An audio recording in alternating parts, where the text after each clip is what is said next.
최저가는 8,400만 원이 조금 넘는 금액인데, 그러니까 3분의 1 가격까지 떨어졌다는 얘기죠. 이렇게 이제 가격이 많이 떨어지면은 앞에 미납 사유가 있음에도 불구하고 입찰을 가끔씩 해서 도전하는 분들이 있는데, 과연 이 금액에 낙찰을 받는다고 했을 때 문제가 진짜 없을 것인지, 그리고 또 하나는 시세보다 좀 싸게 살 수 있는 가능성이 있는 것인지, 자, 그 부분이 중요하겠죠. 오늘은 서울 관악구에 소재하고 있는 빌라 경매 사건을 하나 소개하고자 하는데요. 한번 미납을 했고 여러 번 유찰에 대해서 현재 최저가는 감정가의 33%까지 떨어져 있습니다. 이렇게 미납한 사건에서 최저가가 많이 떨어진 경우에는 틀림없이 뭔가 문제가 있겠죠. 그 미납 사유는요, 제가 자료를 보니까 경매 초보 단계에서 흔히 범할 수 있는 실수에 해당된다고 보여집니다. 자, 오늘 사건도 그 문제를 해결할 수 있는 것인지, 또 낙찰을 받아도 될 것인지, 그리고 만약에 낙찰을 받는다고 했을 때 시세보다 좀 싸게 살 수 있는 가능성은 있는 것인지, 자, 그런 점들에 대해 초점을 맞춰 가지고 한번 자세하게 알아보겠습니다.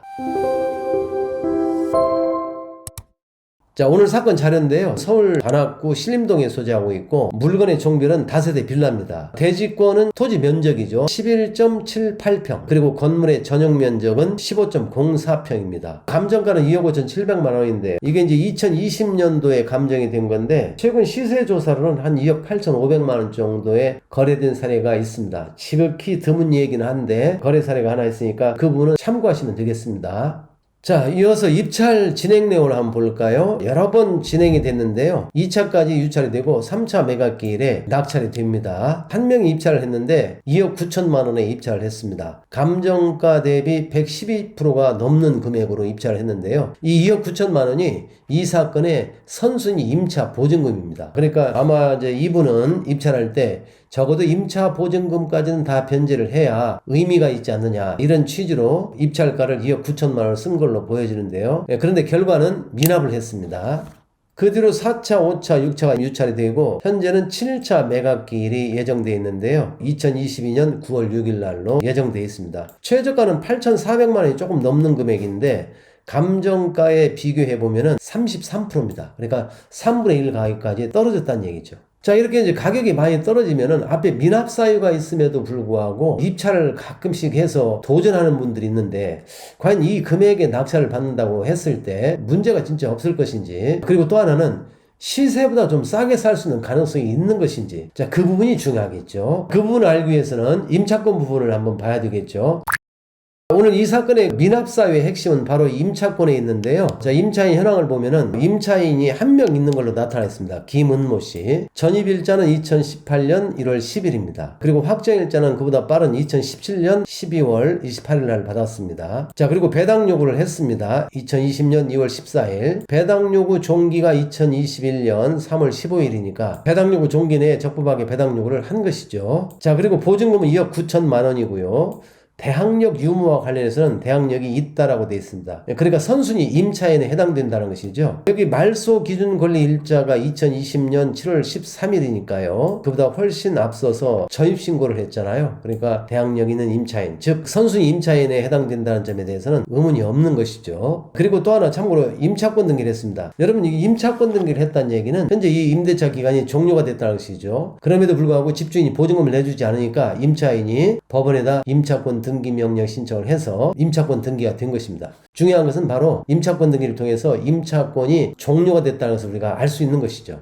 자, 그런데 여러분, 이 사건의 경우도 주택도시보증공사가 있습니다. 자, 이런 경우에는 간혹 주택도시보증공사가 배당 요구를 했을 때 배당이 되느냐 안 되느냐, 그런 부분에서 상당히 주의할 부분이 있는데요. 자, 이 사건의 경우는 이제 그럴 염려는 없다고 보면 됩니다. 그 이유가 바로 뭐냐면 임차권 등기가 됐다는 점에 그 근본적 이유가 있는 것이죠. 앞에서 얘기했지만은 임차권 등기를 했다는 얘기는 임대차 기간이 만료가 됐다는 것이죠. 이런 상태에서는요, 임차인이든 또는 임차인과 상관없이 주택도시보증공사만이 배당 요구를 한다 하더라도 배당을 해줘야 되기 때문에 혹시라도 배당을 전혀 못 받아가지고 2억 9천만 원 전체를 낙찰자가 인수할 위험은 없느냐, 그 부분에 대해서는 전혀 염려를 하지 않아도 될 부분입니다. 자, 그러면 그런 내용들 좀 더 상세하게 알아보기 위해서 등기부를 정리한 자료를 한번 같이 보겠습니다.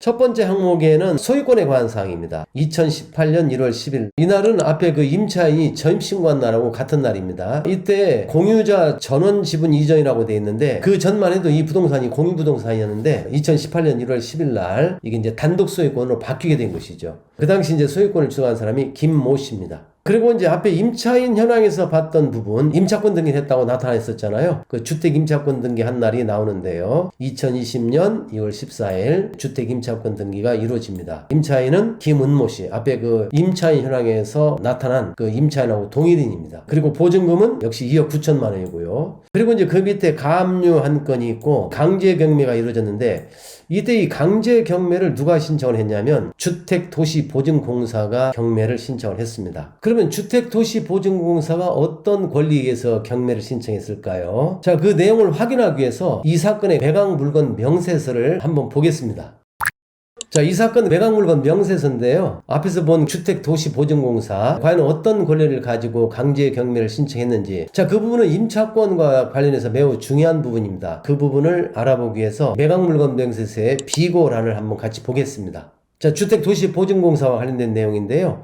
신청채권자 주택도시보증공사가 임차권자 김은모의 보증금 반환 채권을 전부 양수함. 그러니까 결국은 주택도시보증공사가 어떤 권리를 가지고 강제경매를 신청했느냐. 그것은 다름 아니라 임차인의 임차보증금 반환 채권을 전부 양수해가지고 그 임차보증금 반환 채권에 의해서 판결을 받아가지고 강제경매를 신청을 한 것입니다. 그러니까 이제 주택도시보증공사가 보증금 돌려달라 이런 취지로 소송을 제기하고 경매를 신청했다라는 것이죠.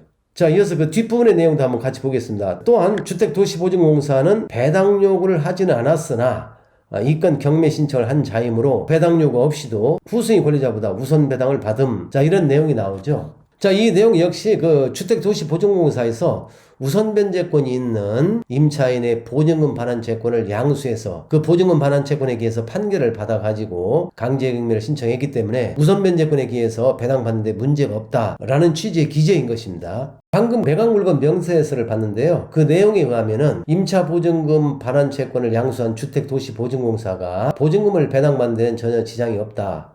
자, 그래서 만약에 그 임차보증금을 전부 다 배당받을 수만 있다고 하면은 임차권은 소멸하고 낙찰자가 인수할 부담은 없겠죠.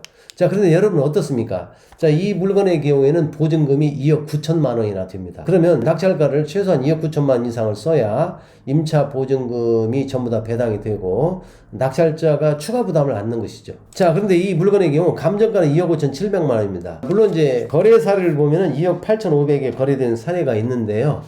자, 그렇다 하더라도 2억 9천만 원 이상을 쓰고 낙찰받을 만한 값어치가 있느냐. 자, 그것은 입찰할 사람들이 앞으로도 고민해야 될 부분이죠. 자, 그렇기 때문에 현재 최저가가 8,400만 원까지 떨어졌다고 하더라도 입찰을 하는 것은 매우 신중을 기해야 될 부분입니다. 자, 그러나 이 빌라를 꼭 낙찰받는다고 했을 때 과연 최저로 싸게 살 수 있는 금액은 어느 정도일 것인지 한번 간단하게 보면은요. 아무리 가격을 낮췄습니다 하더라도 임차 보증금이 2억 9천만 원이니까 2억 9천만 원 이하로 낙찰을 받기는 일단 어렵다고 봐야 되겠죠. 다만 이런 부분은 있습니다. 3차 매각기일에 입찰을 했다가 한번 미납을 했잖아요. 이때 몰수당한 입찰 보증금이 1640만 원 정도 되는데 그러면 2억 9천만 원에서 1640만 원 정도를 일단 빼면 그 돈은 입찰자 돈으로 지금 임차 보증금이 변제되는 게 아니잖아요. 그래서 이제 빼보면은 2억 7,360만 원 정도가 됩니다. 그리고 이제 경매 비용이 한 2,300만 원 정도 예상이 되는데요. 자, 이 부분 역시 포함을 시키면 2억 7,500에서 600만 원 정도 그 정도 가격에 사는 것과 마찬가지라고 이렇게 보시면 됩니다. 그러니 과연 이 빌라가 그만한 가치가 있는지 그것은 현장에 가서 시세 조사를 좀 정확하게 하고 입찰할지 여부 그걸 정하는 것이 좀 안전하다고 보여지는 사건입니다.